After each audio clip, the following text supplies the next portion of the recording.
I can't speak about your experience, but what I know is that when I was a kid that I went to see James Bond, I noticed that the audience in the cinema was very diverse.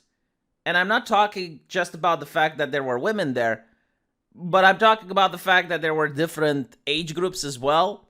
I saw families taking their kids to see the movie. I saw elderly couples going in to see the movie. And that was kind of different because I was used to having people my age filling the cinema whenever I went to see a movie. For example, when I went to see RoboCop or when I went to see Rambo, it was predominantly young men. But with James Bond, that's not the case. It was very diverse. And by the way, like I'm aware that there were movies that I didn't go to and it was predominantly women, like 50 Shades of Grey or Twilight. And what I'm trying to get as is that many movies can attract different demographics. And that's not a bad thing because that's capitalism. It's your right to choose. You have plenty of movies to pick from. And the idea that a movie should be made for everyone and everyone should enjoy it would completely kill some genres. Like, for example, the romance genre, which is predominantly visited by women. But I tried to figure out, like, why is it that James Bond appeals to everyone? And I think the reason is that, well, it's a timeless classic. I mean, it's been going on for decades. But you also have the thing that appeals to men. So you have the violence going on. And you also have the sexy waifu that James Bond attracts in various movies. And what attracts women is the romance, the relationships. But not only that, it's the confidence that the actor oozes. It's usually that the actor is a very charming and a very charismatic individual. So he's very attractive for women. And they go there because they like seeing that. And I'm really curious to see if the new pandering from James Bond, which a lot of people are pointing out in the chat that exists, not only because of the trailer, but because some of the interviews that the people involved in the production of the movie has given by trying to introduce the strong woman Hollywoodian trope, probably to also appease China because they really like to see the strong woman that oozes toxic masculinity that beats people up. I wonder if that's not going to affect how women feel about the movie because people in Hollywood, they're incapable of actually making a strong woman. They can't make a new Alan Ripley. And the only thing that they know what to do in such a situation to make a female character look strong is by making the male character look weak. So they do this antithesis where they downgrade the hero in order to make the female character look strong. And a perfect example of this, so that you know what I'm talking about, was Sansa Stark in Game of Thrones. I gave this example a couple of times because I think it perfectly illustrates what I'm talking on. There was the winter is coming trope, and, Sansa goes back to Winterfell, and they're all preparing themselves for the winter. So Sansa goes to a blacksmith. Now, take into account that according to the lore, according to the universe, Sansa really didn't have that much time in order to study how to govern because, well, as a kid, she was taken away from her castle. She was moved to King's Landing, right? She was hopping from place to place, and she had a very traumatic life. So it's difficult to imagine that she had the time to master the noble art of blacksmithing. But here we have Sansa Stark at Winterfell going to a blacksmith and telling him, hey, don't forget to coat the plate armor in furs, because like winter is coming, and without the furs, the plate is going to rust. And the blacksmith goes like, oh, you're so right, lady. Oh, wow, thank you for your wisdom.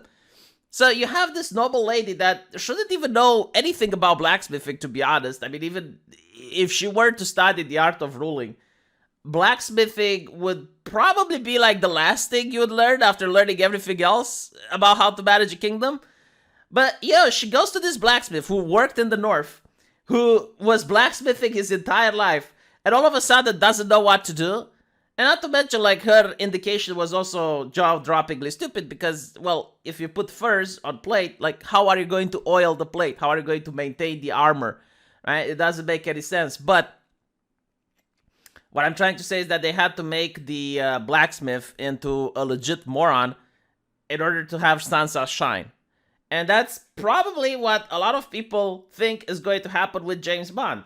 because now they're adding not one but two female characters. I believe one of them is a lady of color because, of course, it's current year and all of these things come out of an assembly line and it's a checkbox. Art is no longer the imagination of an artist, of someone that has a story to tell. Art is just a thing that comes out of an assembly line and they're like, okay, do we have the person of color? Check.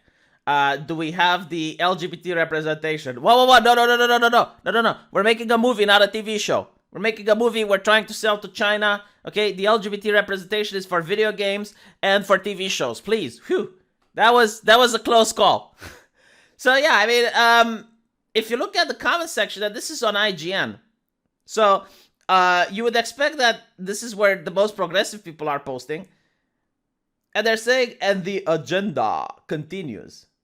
And what I find it interesting is that before, like 4 years ago, you wouldn't see any people like this because they would completely get bullied. Like they would completely get dogpiled by everyone else. But now you see people like Nick Riley here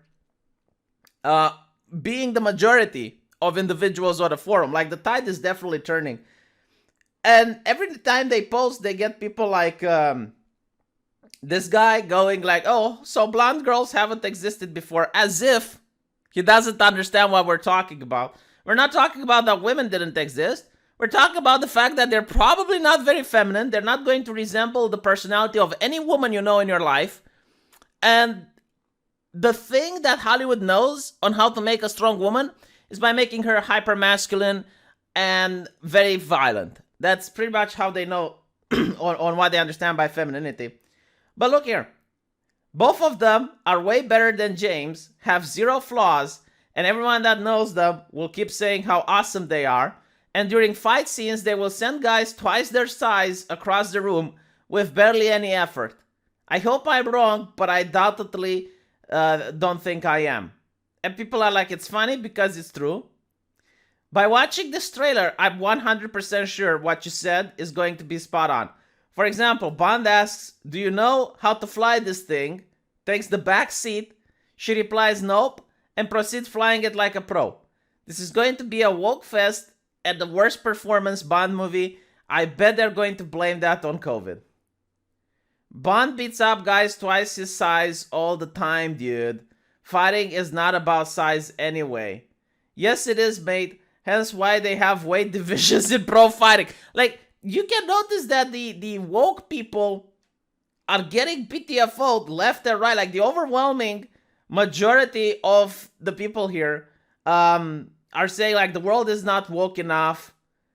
It's very interesting to see that the tide is definitely turning in the comment section of what appears to be like a mainstream publication for video games and entertainment. So I'm really excited to see this. I'm curious, like, how many people are going to see this movie. I don't know. I personally, like, the thing is, it used to be that I was addicted to going to see movies.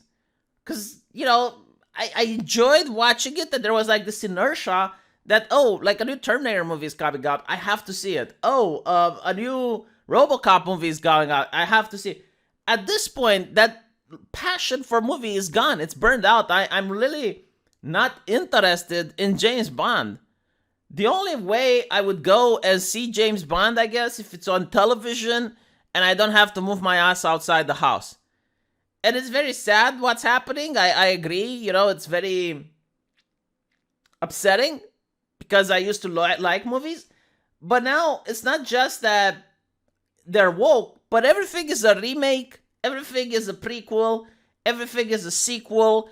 Like, there is no originality anymore. It's just like the same stuff over and over. I can't name a single original stuff that came out recently. I can't. People say, well, John Wick. Like, yeah, but John Wick was years ago, the first part, and then they started making sequels. I don't know anything original. Like, what's coming out? Oh, The Matrix. Oh, yeah, that's original. This is what I'm complaining about. The lack of originality. And everything that's coming that's a sequel or a prequel is woke as fuck. And it's not, well, actually, it's not woke as fuck. It misses the LGBT. Why? Because they want to sell it in China. So it's hypocritical as fuck on top of it. Let me know what you guys think, though. And I'll see you in the comment section. Take care.